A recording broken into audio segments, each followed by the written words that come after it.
Hello and welcome. In this video, I'm going to be going over how you would go about creating a builder's risk policy. So from inside of our client profile, we would come down to the policy section just for a review and add a policy. And notice here, we've got a builder's risk here, but you could also search for a builder's risk under your list of policy types. And once we have that open, you'll notice the first tab here is Builder's Risk. So you'll notice under this section, there is a section for location premises. So you can click the plus sign here, and that gives you capability to add in details about the premises. So if you wanted to input a description here, can copy over an address if needed. Protection class, which has to do with the community's ability to respond to a fire if needed. You can input the type of construction, so you have many different options to choose from here.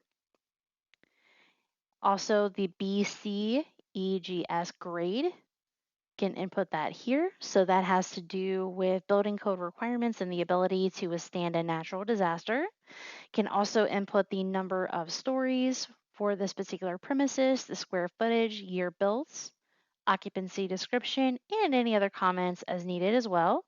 Can also put in date for deleting and listing if needs be. Can on the right hand side over here input additional coverage details. So subject of insurance, what type of property is this? So you have many different options to choose from here as well.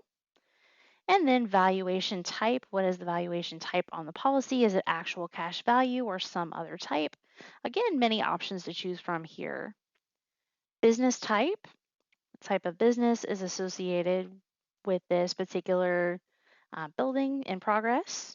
Insurance amount, the agreed value, is it agreed value policy, yes or no?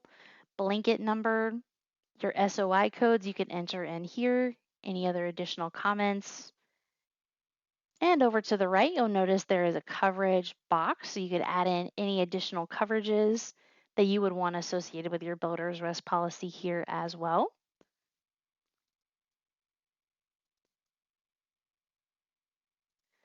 And then from there, we also have an additional insured box here. So we could enter in any additional insured information here, name, address, and also capability to delete additional insured here if we need to.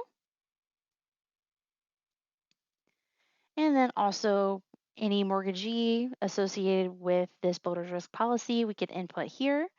Also have the capability to input contractor information, contractor name, start date, finish date, receipts past 12 months, receipts next 12 months, annual number of jobs, average duration months, number of jobs in progress, average, max, cost value per job max, min, cost value per job average, percent total price for installation. So you have the capability of inputting any information needed here.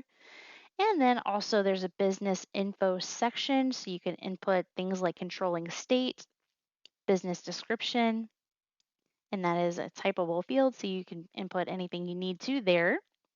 The date the business began, the number of years in business, the commercial policy type, whether that's basic, broad, deluxe, special, or standard, commercial business type, whatever that may be. Can input that here. So this is a general overview of a builder's risk policy inside of Genesis Now. I hope this is helpful. If you have any questions, please let us know.